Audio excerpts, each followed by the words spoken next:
Bonjour à tous et à toutes. Nous avons le privilège de nous concentrer maintenant sur le sujet de la pensée moderne. Pourquoi sommes-nous si modernes?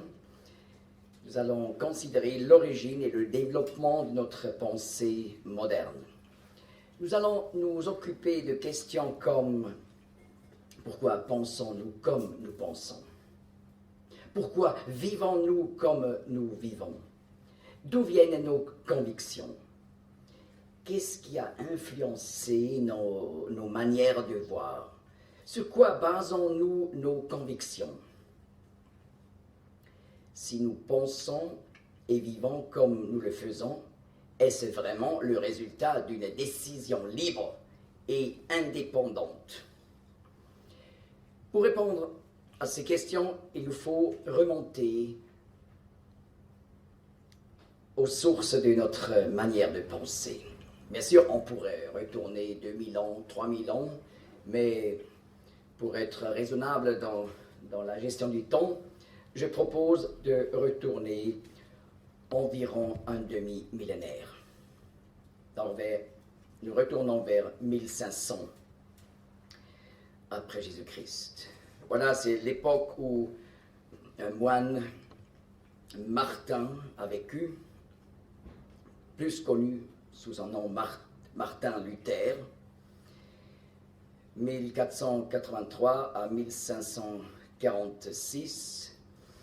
Il était chez les Augustins et à un certain moment, il a pu faire un voyage à Rome. Et là, c'est juste le moment où on a construit la basilique Saint-Pierre au Vatican. Il était choqué de voir tout cela. Et il fallait de l'argent, n'est-ce pas, pour construire ce bâtiment gigantesque. Et bien sûr, c'était pour ça, Tetzel est arrivé jusqu'en Allemagne d'aujourd'hui pour demander de l'argent, en disant si on donne de l'argent à l'Église, eh bien, les âmes vont sortir du feu dans l'au-delà, du purgatoire. Et voilà, les gens, et même les pauvres, ont donné de l'argent pour finalement construire cette église gigantesque. Mais Martin n'a pas seulement vu cela, il a aussi vu ce qui se fait derrière les façades. Parmi le clergé à Rome, il était choqué. Cette immoralité, cette fornication. Donc il était profondément choqué, il est retourné et il s'est dit, l'Église s'est complètement éloignée du christianisme primitif. Il faut revenir à la source, la Bible.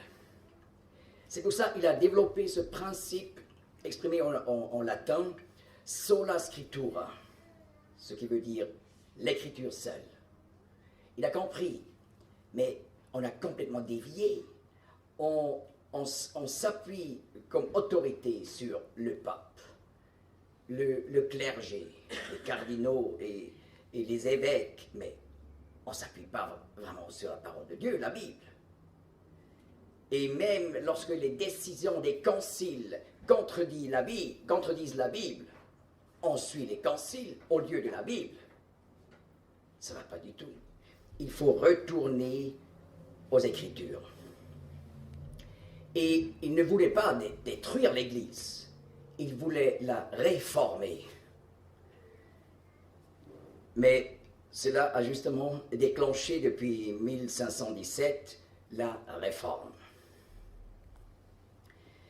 Donc, il a clairement enseigné la Bible est le seul fondement.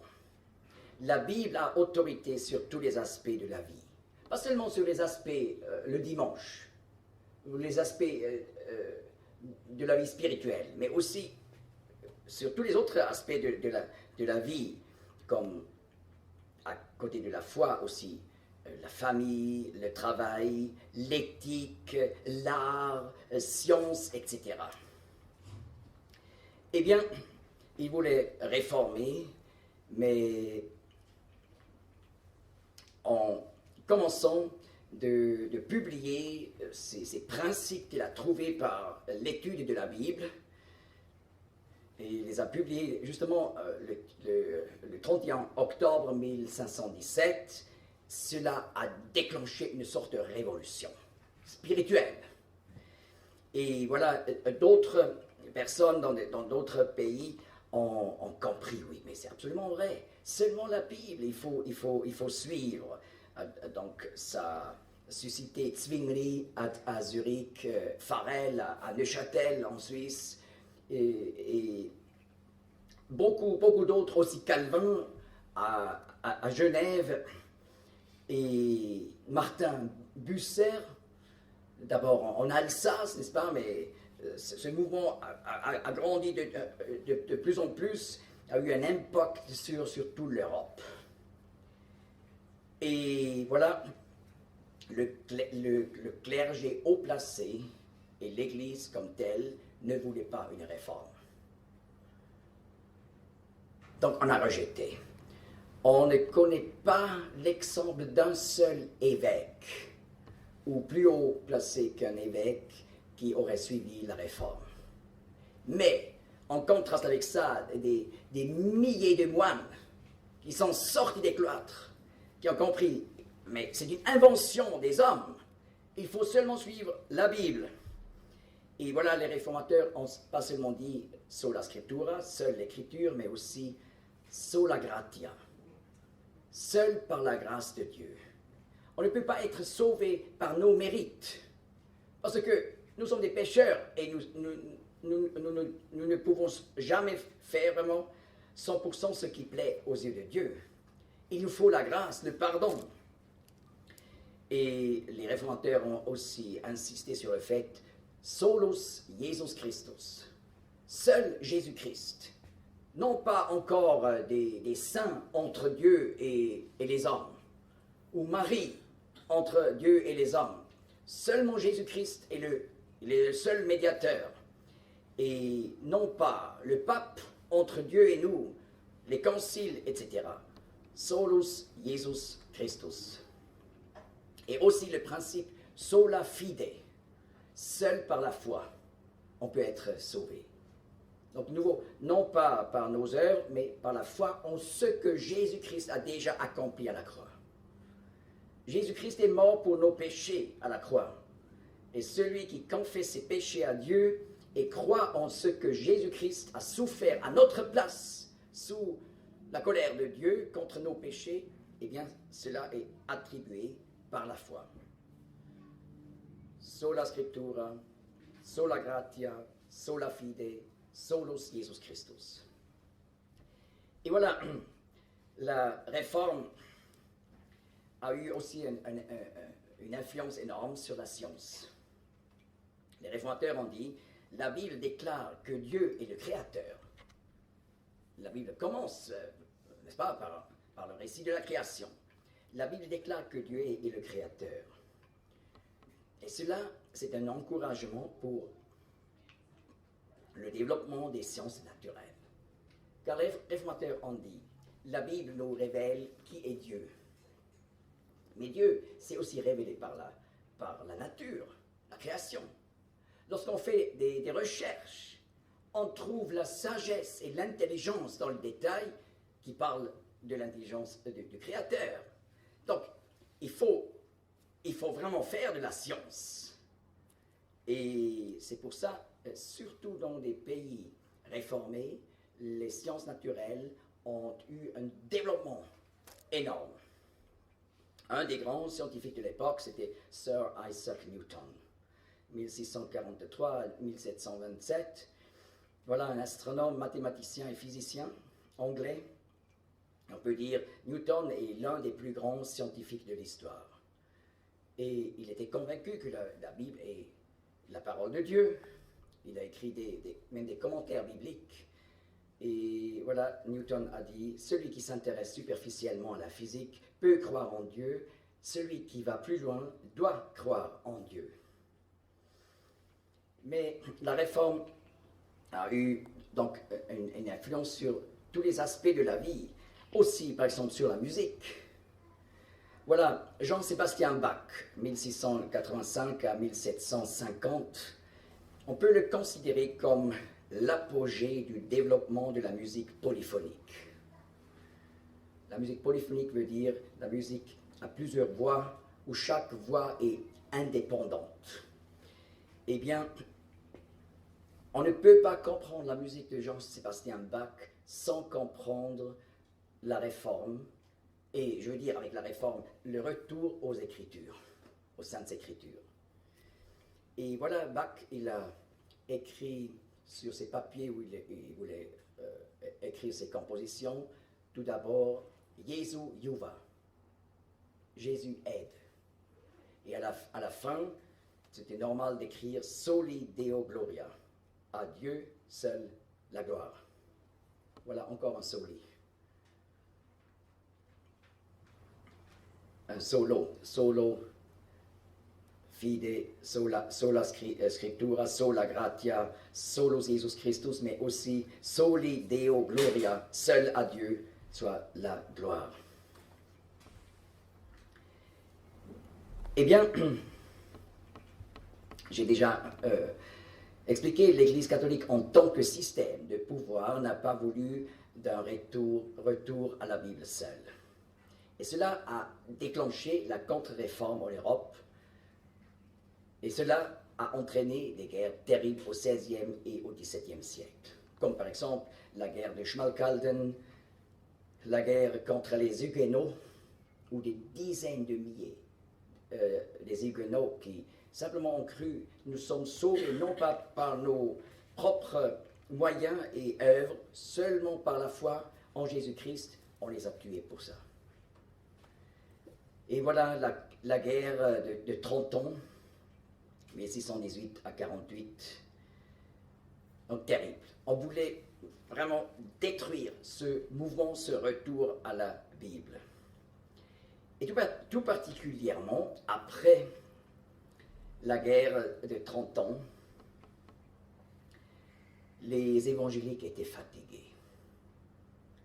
Après toutes ces guerres, est-ce que ça vaut la peine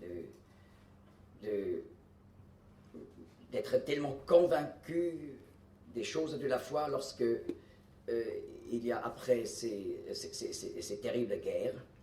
Et voilà, cela a déclenché le début du siècle des Lumières. Parce que à ce moment-là, de nombreux intellectuels se détournent de la foi chrétienne. Et voilà, Voltaire, 1694 à 1778, il a dit « Le dogme apporte le fanatisme. » Vous voyez, la religion, ça apporte les guerres. C'est la catastrophe. Il faut se détourner complètement de la religion. Et ce qui vaut de la peine, c'est simplement d'utiliser la raison. La raison nous aide à voir ce qui est juste, injuste. Et voilà, à ce moment-là, juste quelques réflexions sur Voltaire et nous. Toujours de nouveau, dans cette conférence, j'aimerais faire une petite pause entre deux pour faire des réflexions personnelles. Pour Voltaire, la logique disait l'Église catholique et les guerres de religion, c'est égal christianisme. Est-ce que nous pensons de la même façon? Ou savons-nous faire la distinction entre le christianisme originel, Jésus-Christ, la Bible, et ce qui a été complètement déformé par l'homme à travers les siècles et à travers de l'histoire? Il ne faisait pas cette distinction. C'était un homme tellement splendide, intelligent, plein, rempli de la raison, mais il ne savait pas faire cette distinction. Il a simplement dit, le dogme apporte le fanatisme. Mais en fait, qu'est-ce que c'est que le siècle des Lumières? Un autre philosophe de l'époque, Emmanuel Kant, 1724 à 1804, il est devenu connu par sa définition du siècle des Lumières. Il a écrit donc un fascicule Antwort auf die Frage, was ist Aufklärung? Réponse à la question, qu'est-ce que les Lumières? Et voilà, ce texte est paru dans la Berlinische Monatsschrift de décembre 1784. Et là, il explique.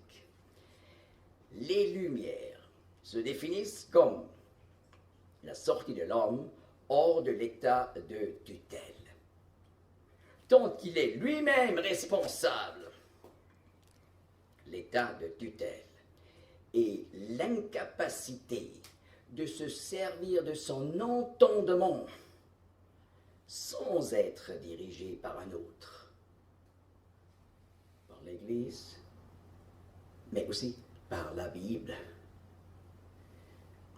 sans être dirigé par un autre. Elle est due à notre propre faute lorsqu'elle résulte non pas d'une insuffisance de l'entendement, mais de manque de résolution et de courage pour s'en servir, sans être dirigé par un autre. Sapere aude, en latin, aie le courage de te servir de ton propre entendement. Telle est la devise des Lumières. À ce moment-là, tout cela me rappelle une parabole que le Seigneur Jésus-Christ a exposée autrefois. La parabole du Fils prodigue. N'est-ce pas, en rapport avec cette expression de Kant, la sortie de l'homme hors de l'état de tutelle. Eh bien, le Seigneur Jésus, en Luc 15, verset 11, raconte cette parabole. Il dit encore, un homme avait 2 fils. Le plus jeune dit à son père, « Père, donne-moi la part du bien qui me revient. » Alors, il leur partagea son bien. Peu de jours après, le plus jeune fils vendit tout et partit pour un pays éloigné. Eh bien, dans cette parabole, le Père représente Dieu le Père céleste. Et voilà, les 2 fils représentent l'humanité. Et d'ailleurs, le frère plus âgé, particulièrement le peuple d'Israël. En fait, il y a 2 fils prodigues, mais je parle seulement maintenant du jeune. Mais qu'est-ce que le jeune homme veut? Il veut sortir hors de l'état de tutelle. Et il s'éloigne du Père pour vivre comme il veut. Et voilà, c'est exactement ce que notre culture a fait dès le siècle des Lumières.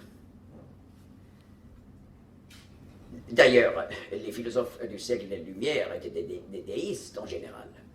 Ils ne niaient pas l'existence de Dieu, mais ils disaient Dieu n'a rien à faire avec nous. Et c'est notre tâche de réfléchir, de penser et de résoudre les problèmes. Même les problèmes de la guerre. Ils ont dit, avec notre raison, finalement, nous serons capables de créer la paix mondiale.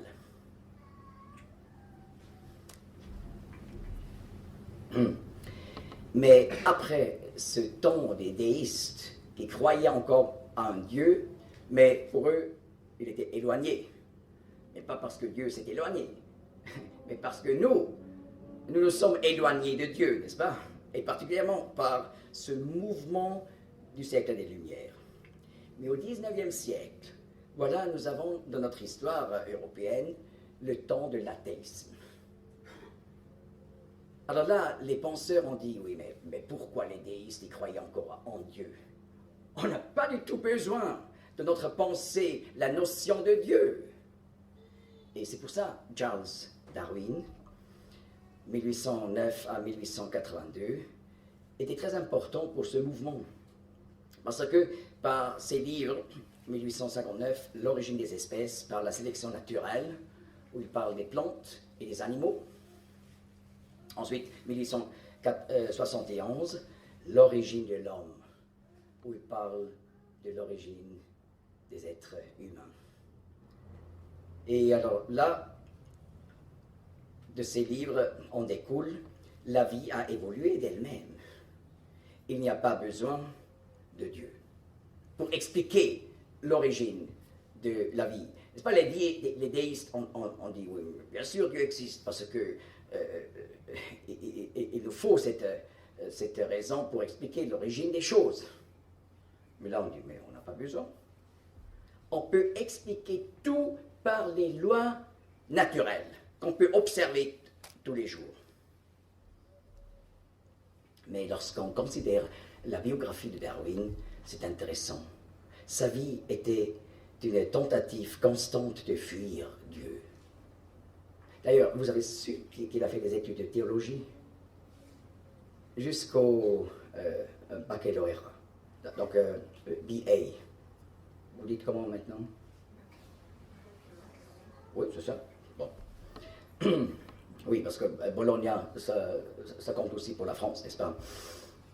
Eh bien, on observe dans la vie de Darwin des grandes souffrances psychosomatiques qu'on peut justement expliquer par le fait, lui qui a fait d'abord des études de théologie, mais il n'en trouvait pas son plaisir.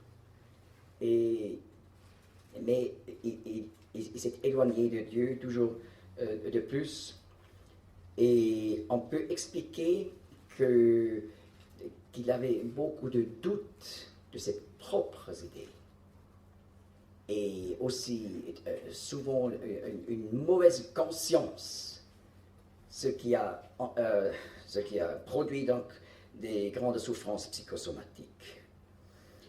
Et d'ailleurs, dans les années bien avant la publication du premier livre sur la doctrine d'évolution, 59, il a perdu Anne, sa fille préférée. Et c'était tellement grave. Alors là, il a rompu avec Dieu dans sa vie. Mais dans ses lettres, vous pouvez lire que son goût pour la beauté, la nature et la musique disparaît petit à petit. Et à la fin, Darwin dit, le monde est froid et mort. N'est-ce pas ça? Ça on n'entend pas en général dans les écoles. Mais on devrait aussi enseigner ça. On devrait enseigner tout dans son contexte. Et là, de nouveau, nous faisons un point pour poser quelques questions concernant Darwin et nous. Pourquoi croyons-nous la théorie de l'évolution? Si nous la croyons, eh bien, la théorie de l'évolution contredit des données observables des sciences exactes. N'est-ce pas, c'était le sujet de hier. Je fais un petit résumé, et tout particulièrement pour ceux qui n'étaient pas là hier. N'est-ce pas, toutes les cellules, tous les êtres vivants, donc les bactéries, les plantes, les animaux, l'homme, sont composés de macromolécules. Donc des molécules qui sont des chaînes excessivement longues, comme les protéines, ARN et ADN. Ce sont des très longues chaînes. Pour l'ADN, j'ai dit hier, 1 mètre pour l'homme. Pour les poissons, c'est à peu près 10 cm. Mais pour l'homme, 1 mètre. Où tout est codé. Donc, comment il faut faire, dans mes cellules, c'est écrit comment il faut faire au gélibi. Et dans les cellules d'un crocodile, il est dit comment il faut construire un crocodile. Et dans les carottes, dans chaque cellule est écrit comment il faut construire une carotte. Eh bien, dans la nature, nous avons vu hier, elle aurait pu se produire par polycondensation aléatoire. Ça, c'est le terme technique pour la formation des chaînes dans la nature. Et j'ai expliqué hier, je n'ai pas utilisé ce terme, mais la polycondensation aléatoire est un problème fondamental pour la doctrine d'évolution. Parce que cela est impossible, parce que les chaînes se cassent constamment dans la nature. Lorsque des chaînes commencent à se produire pour devenir finalement des protéines, ça casse. C'est une loi naturelle qui explique pourquoi il est impossible. Et j'ai dit hier que même Richard Dawkins, qui est un des évolutionnistes les plus connus aujourd'hui, et qui dit les chrétiens sont fous, ceux qui croient toujours encore en la création de Dieu. Alors, dans le film Expelled, à la fin, dans cette interview avec Ben Stein, lorsqu'il demande, mais comment la vie est apparue, il dit, je vous l'ai dit, nous ne le savons pas. Et Ben Stein dit, vous n'avez donc aucune idée de comment cela a commencé? Non, personne ne le sait. Donc, il sait exactement que les lois ne permettent pas, même pas les formations des chaînes. Et lorsque vous avez les longues chaînes, vous n'avez pas encore la vie. N'est-ce pas? Parce que j'ai expliqué hier, vous pouvez aussi acheter donc, une conserve de sardines. Et là, vous avez en masse ADN et des protéines. Et vous pouvez un peu faire des mouvements. Mais vous ne croyez pas que la vie va apparaître tout d'un coup. N'est-ce pas? La vie, c'est encore autre chose. Mais déjà, la chose avec les chaînes, impossible. Et alors, Richard Dawkins dit, non, personne ne le sait. Et voilà le professeur Ernest Kahn, biochimiste autrefois de l'université de Montpellier, il a dit, lors d'une conférence au CERN à Genève, il est absurde et absolument fou de croire qu'une cellule vivante soit apparue d'elle-même. Mais je le crois pourtant, parce que je ne peux pas me l'imaginer autrement. Et on a vu hier aussi en rapport avec le Big Bang, ce qui représente le début de l'évolution. Eh bien, Stephen Hawking, le grand spécialiste du Big Bang, écrit dans son livre 2010, The Grand Design, en français, Le Grand Dessin, une nouvelle explication de l'univers. Alors là, il explique l'univers s'est créé lui-même à partir du néant. Il dit, pourquoi y a-t-il quelque chose au lieu du néant? C'est en raison de la création spontanée. Donc, l'univers qui n'existait pas s'est créé soi-même. N'est-ce pas? C'est impossible de dire que cela soit une théorie scientifique de la science naturelle. Parce que nous savons l'apparition de la matière et de l'énergie à partir de rien est en opposition avec le premier principe de thermodynamique qui dit « de rien, il n'apparaît rien ». Mais ça rejoint la religion des anciens Égyptiens, parce que le mythe de création égyptien d'Héliopolis commence par Atum, le dieu soleil, qui s'est créé lui-même. N'est-ce pas? C'est illogique. Si Atum s'est créé soi-même, alors il aurait déjà existé lorsqu'il n'existait pas. Et toujours encore en Égypte, le mythe de création d'Hermopolis dit « Tout a commencé par 4 couples de dieux, Niao et Niaut, qui sont le néant, Kuk et Kauket, les ténèbres, Hu et Hauhet, l'espace et le temps, Nun et Naunet, la matière originelle. » Eh bien, pour eux, le néant était déjà une divinité. Eh bien, la théorie de l'évolution, en quelque sorte, est une déification du néant, de l'espace, du temps et de la matière. Donc, bien sûr, Stephen Hawking, il dit aujourd'hui qu'il est athée, mais athée veut dire sans le Dieu de la Bible, mais il croit en l'univers inexistant qui s'est créé soi-même. Et il utilise même le terme creation création. Alors pour lui, il ne peut pas dire je ne crois pas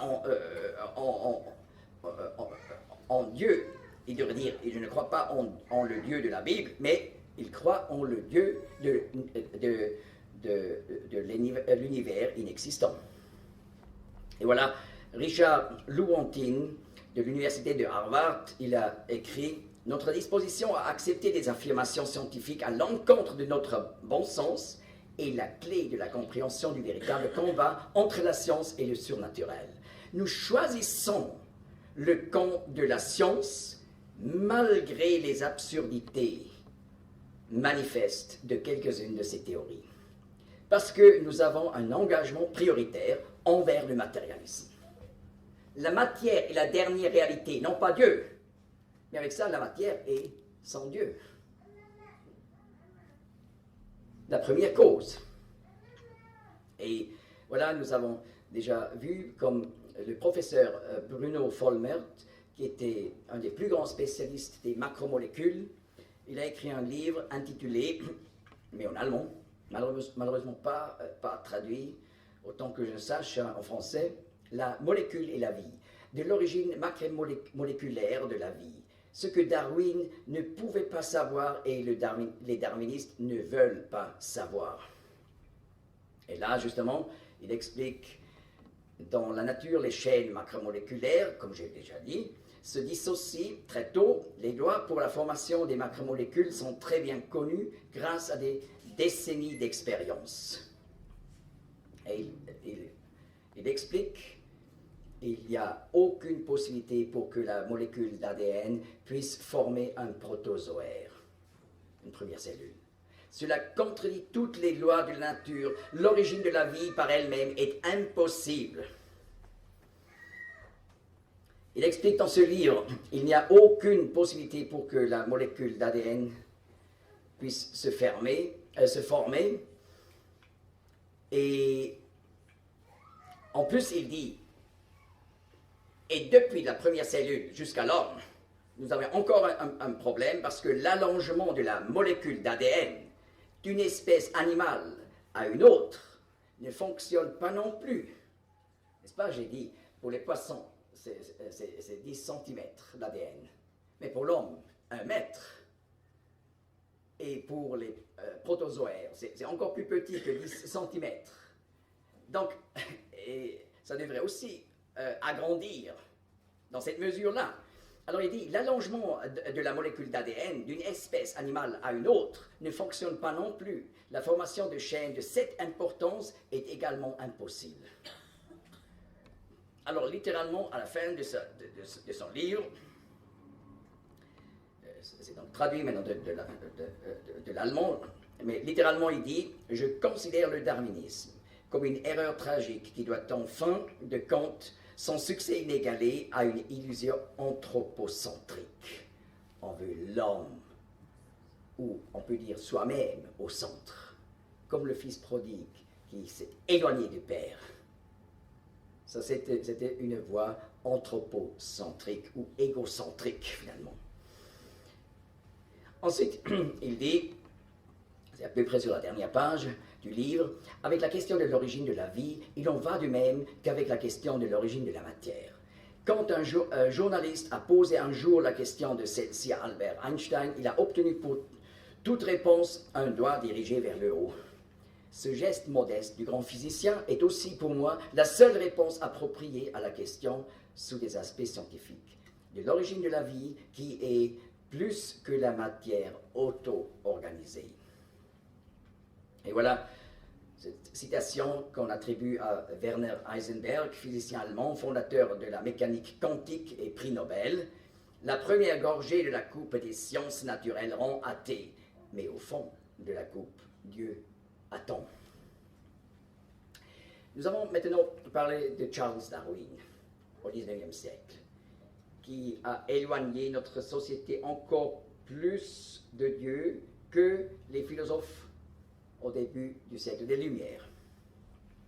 Mais une deuxième personne importante du XIXe siècle, en rapport avec l'athéisme, c'est Karl Marx.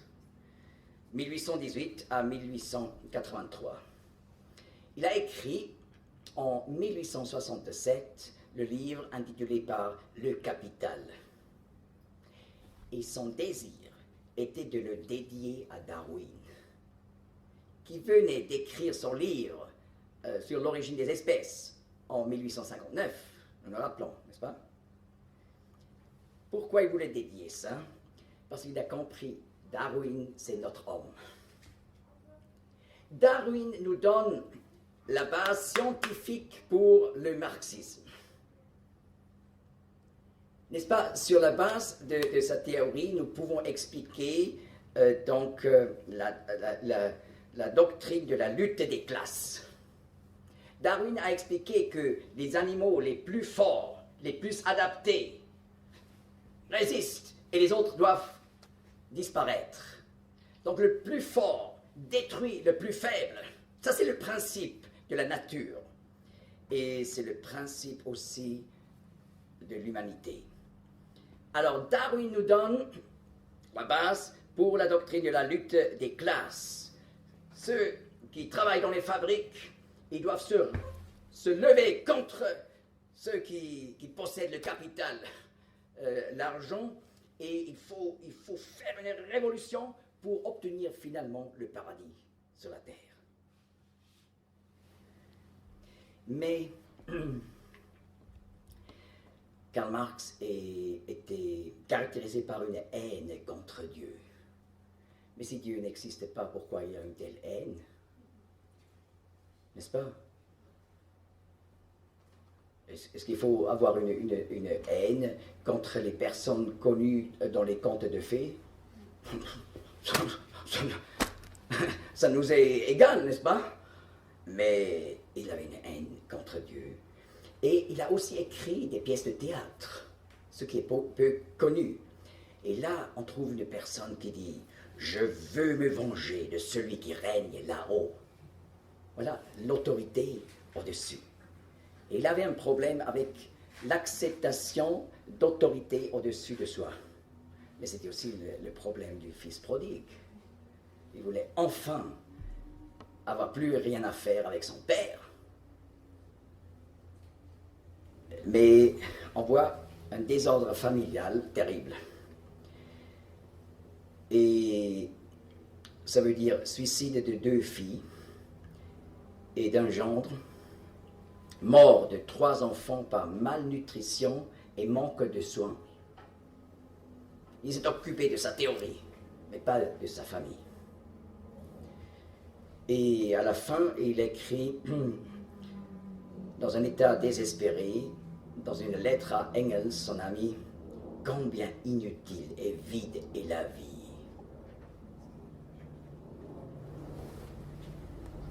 Mais il a fondé une théorie de révolution. Et dans la suite de l'histoire, on a vu un nombre de révolutions comme jamais dans le passé avant. Cette doctrine a donné la base pour vivre des révolutions, et toujours de nouveau. Eh bien, on peut dire le 19e siècle, c'était le siècle de l'athéisme, mais ce 19e siècle a été le fondement du 20e siècle. Et voilà, 1917, la révolution russe en octobre, celle des communistes, et voilà, la prise du pouvoir par les communistes.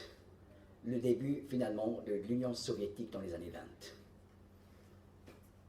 Mais ce combat, dans cette révolution communiste, était motivé fortement par Darwin. D'ailleurs, Staline également. Il est devenu Staline, il avait autrefois un autre nom. Il est devenu Staline après avoir lu le livre sur l'origine des espèces de Darwin.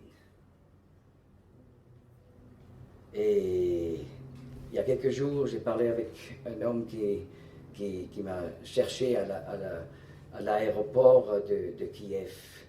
Il me dit, maintenant, nous avons le droit de regarder les archives. Et enfin, on a trouvé que mon grand-père était tué par Staline. Il a disparu, mais on ne savait jamais s'en sort. Et maintenant seulement, on sait, ma grand-mère est morte, on n'est pas, sans l'information de son décès. Et alors, j'ai tenu une conférence dans une église à Kremenchuk. Ils me disent, 11 des frères ici dans cette église ont été tués par les communistes. Et lorsque j'ai demandé, mais combien étaient tués finalement des baptistes, des évangéliques? Est-ce que c'est juste parce qu'un ami à Moscou m'a dit une fois, un ami juif, m'a dit 1,5 million. Et voilà, un des personnes que j'ai interrogées, je lui dis, c'est beaucoup plus. Vous voyez, la manière de penser a des conséquences. Et voilà, dans les années 1920, l'Union soviétique, dès le début, a eu donc cette résolution de la destruction totale du christianisme en Russie. Mais il faut encore une autre personne. Il est clair, je fais abstraction, on pourrait encore citer des dizaines d'autres personnes, mais je choisis quelques personnes pour montrer la ligne du développement. Friedrich Nietzsche, 1844 à 1900. Il était fils d'un pasteur de l'église évangélique, mais fortement influencé par Charles Darwin. Et il a donc développé sa philosophie qui dit « Dieu est mort ». Il était caractérisé par une haine contre le christianisme. Et il avait donc une forte haine de la pensée chrétienne qu'il faut aider les pauvres, les faibles. Donc pour lui, les forts sont les grands, les importants. Et cela aussi sur la base de cette idée du darwinisme. Mais vous savez, il était splendide, excessivement intelligent, et c'était encore un très jeune homme lorsqu'il est devenu professeur universitaire à Bâle, à Zurich. Mais après, il a eu des problèmes mentaux, et voilà une retraite anticipée à 34 ans. Et il finit dans l'aliénation mentale. Et sa sœur et la mère l'ont soigné jusqu'à la fin, avec avec amour. Et le motif était la foi chrétienne. Mais Friedrich Nietzsche était aussi une base majeure pour Hitler.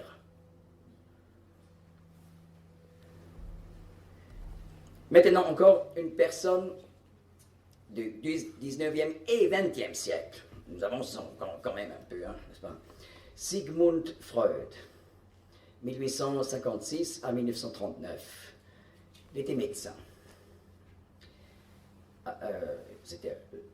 Il était d'origine juive, mais sans foi en Dieu, se décrivant lui-même comme un juif totalement impie, un païen sans espoir. Alors, j'ai jamais entendu un juif séculaire dire cela. C'est vraiment particulier.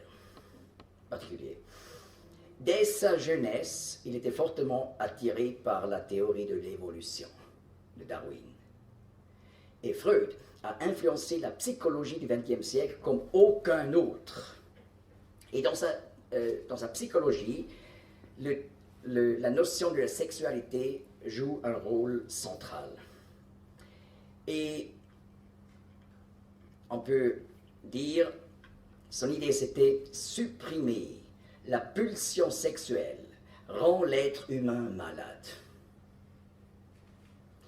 Et en plus, il a dit, ce qui gouverne l'homme En fait, ce n'est pas la raison, mais c'est plutôt, ce sont ces pulsions corporelles. Eh bien, avec ça, il a apporté un nouveau élément, on peut dire, à la philosophie. Parce que, vous vous rappelez, le siècle des Lumières, on parle tout le temps de la raison de l'âme, et c'est la raison qui dirige l'homme. Alors il dit, mais en voyant le passé, c'est pas vrai. Mais il va trop loin. Donc, dans sa conception, on voit une dévaluation du rationnel qui va trop loin, mais qui apporte quand même un aspect qu'on a oublié dans le passé.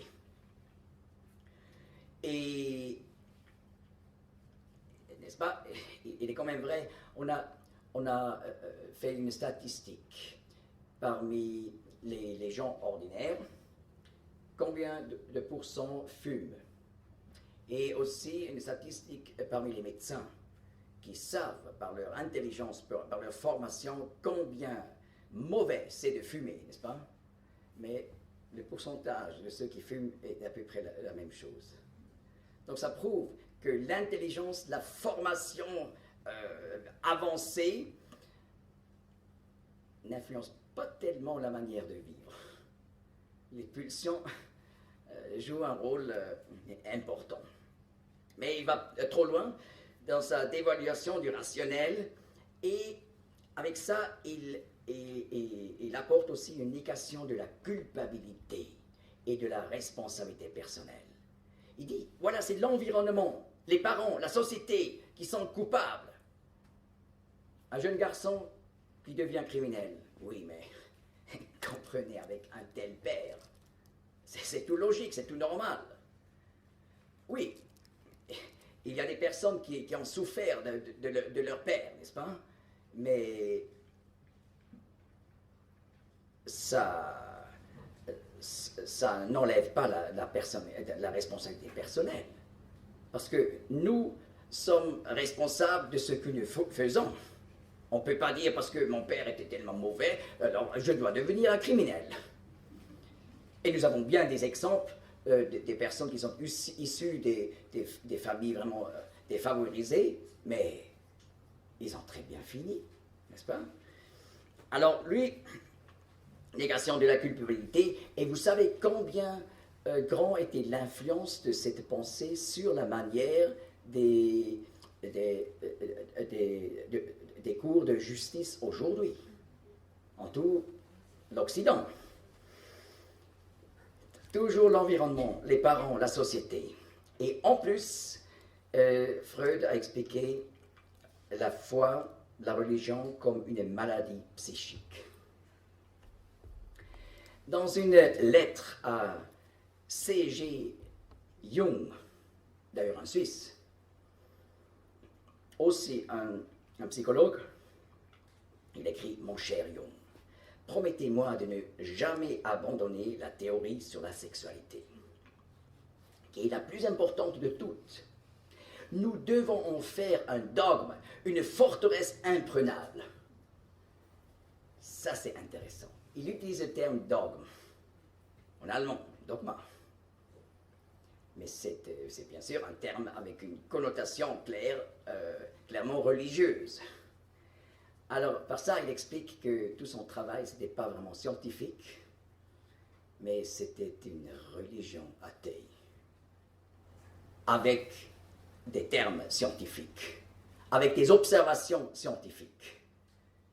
Mais l'ensemble, c'était une religion sans Dieu. Est-ce que c'est possible, une religion sans Dieu? Oui, mais le bouddhisme classique n'a rien à faire avec un Dieu. Mais c'est une religion, le bouddhisme. Ça fonctionne, oui, bien sûr.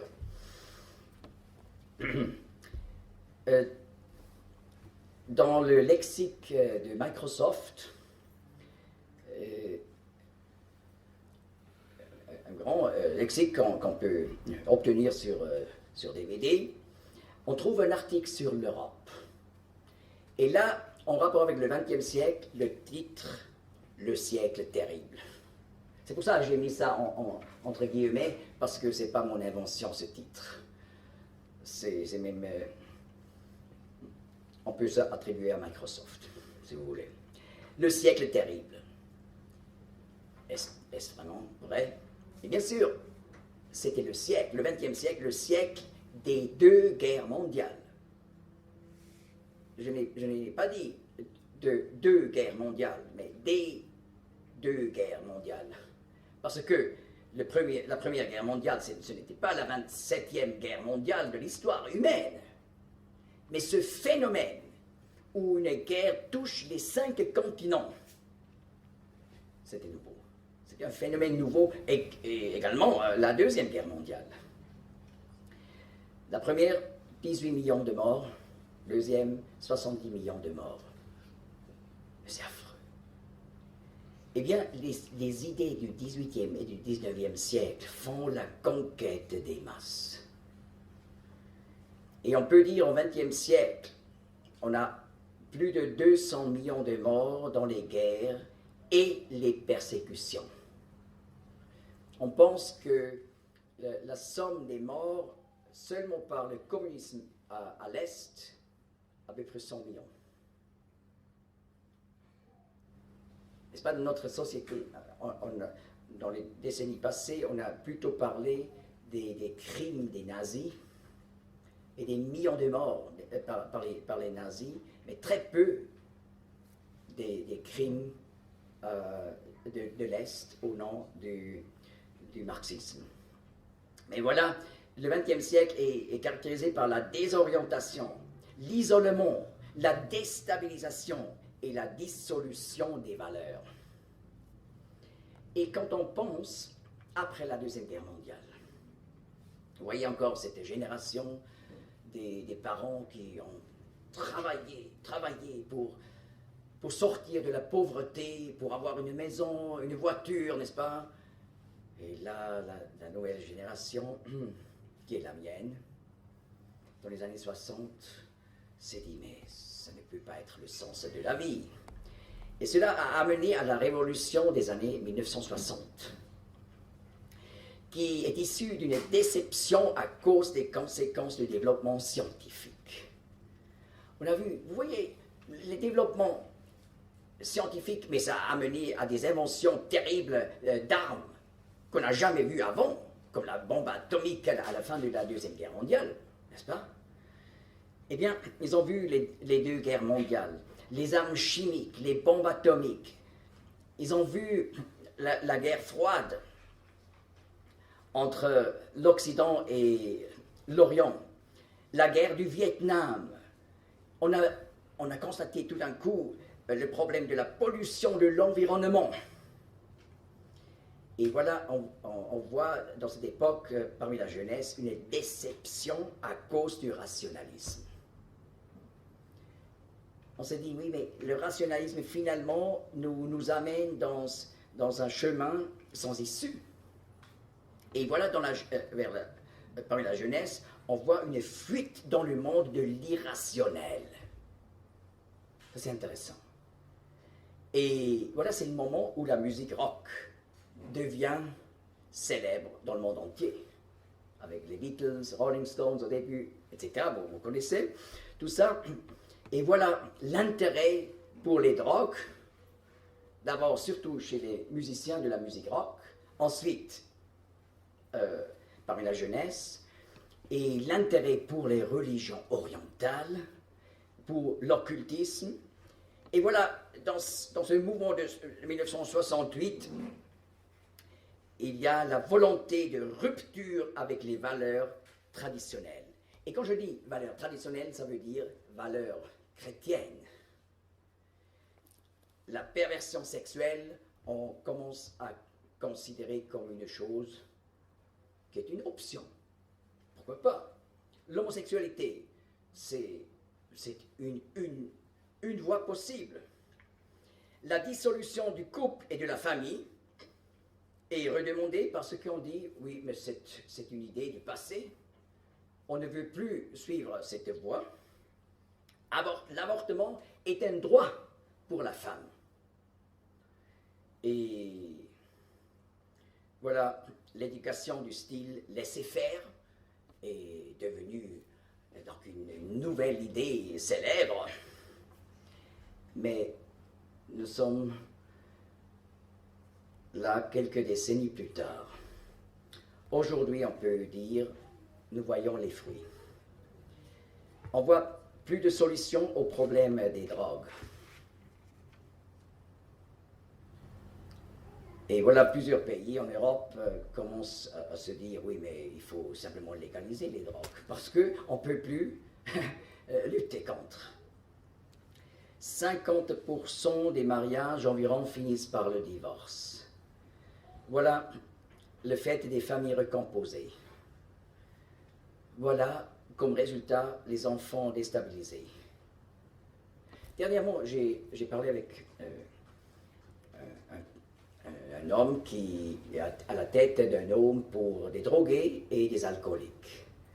Et vous savez ce qu'il m'a dit? Il a dit, le mieux pour protéger les jeunes de la drogue, c'est d'avoir un père et une mère. Parce que vous voyez, il a dit environ 95% de ceux qui sont chez nous ont seulement un père ou une mère. Tiens. Et la politique de la gauche des années 60 était de dire, oui, mais c'est la fin de la famille, du couple et du mariage, et il faut trouver d'autres manières de vivre ensemble. Enfants déstabilisés.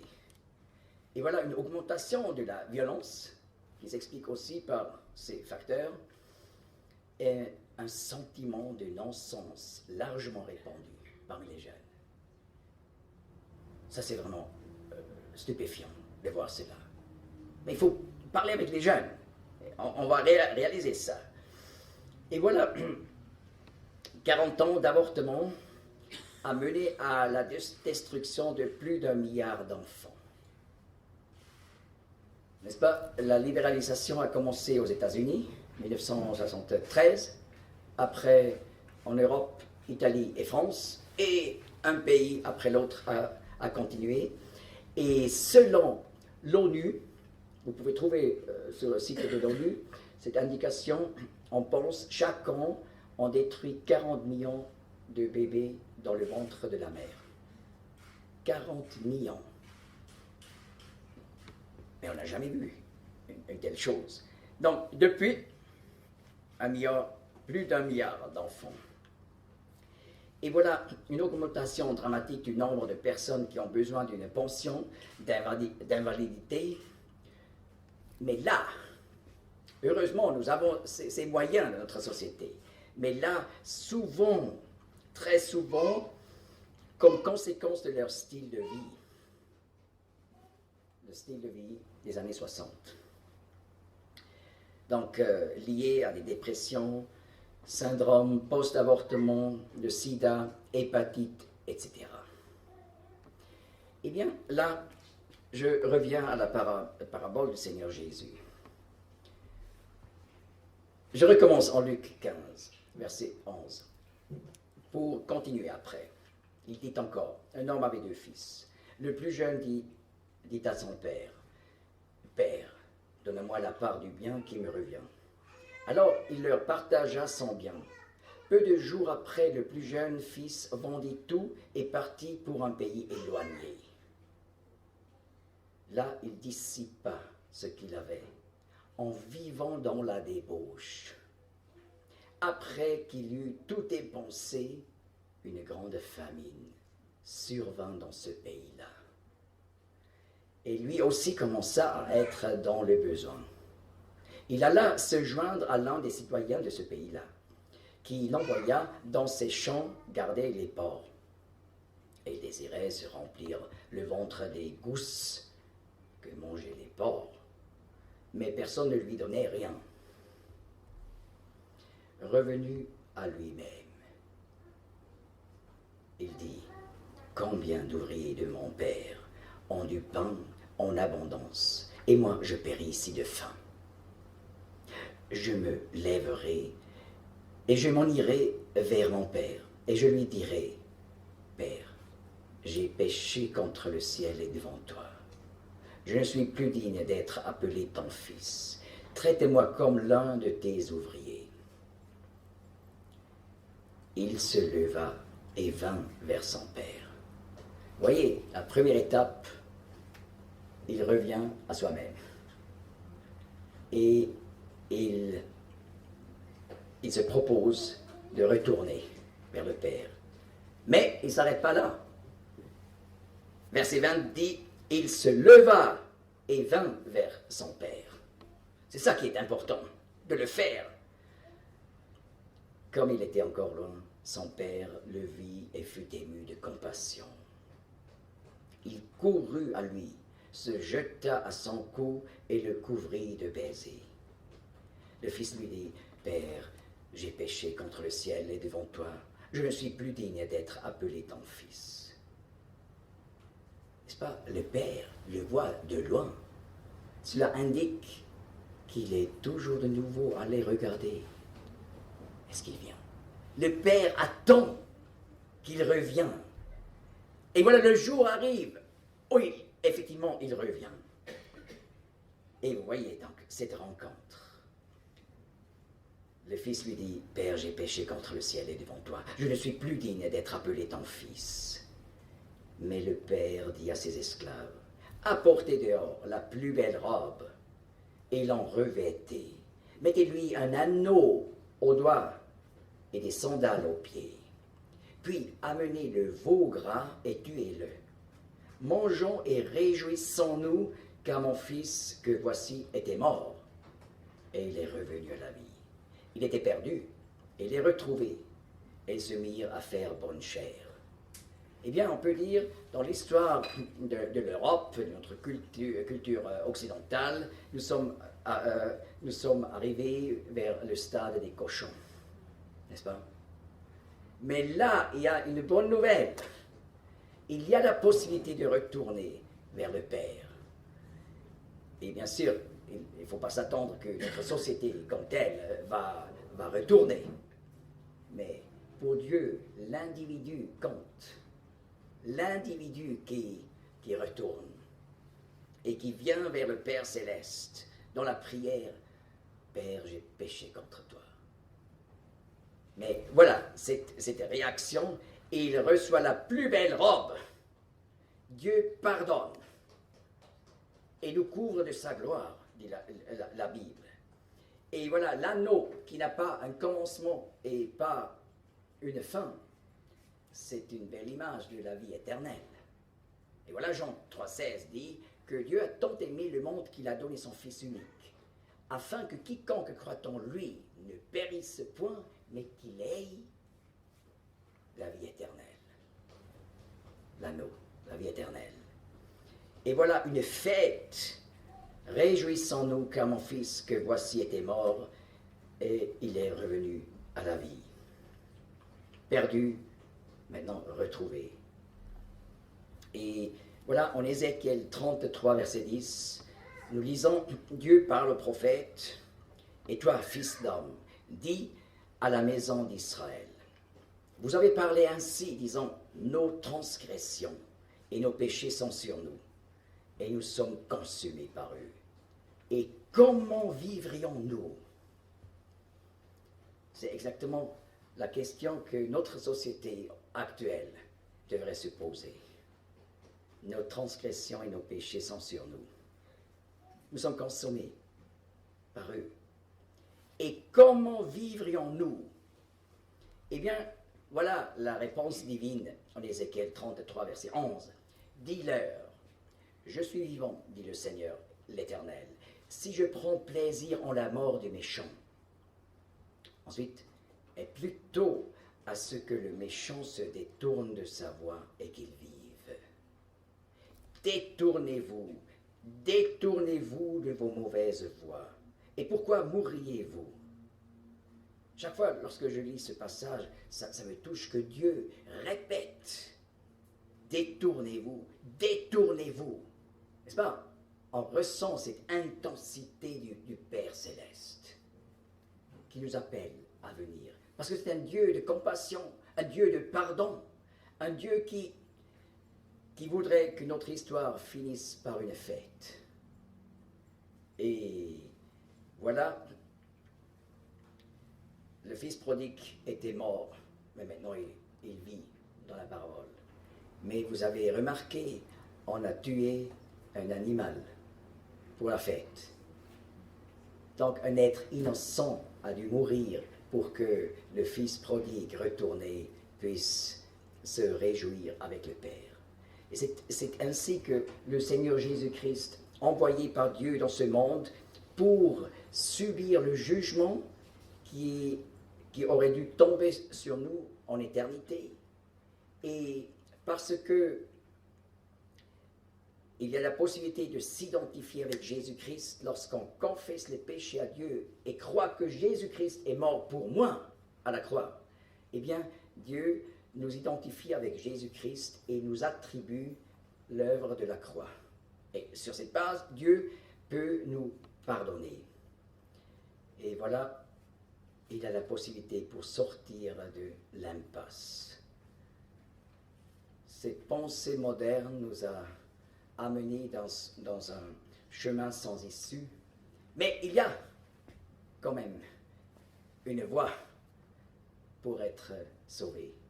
Et c'est le retour vers le Père Céleste par Jésus-Christ. Merci de votre attente.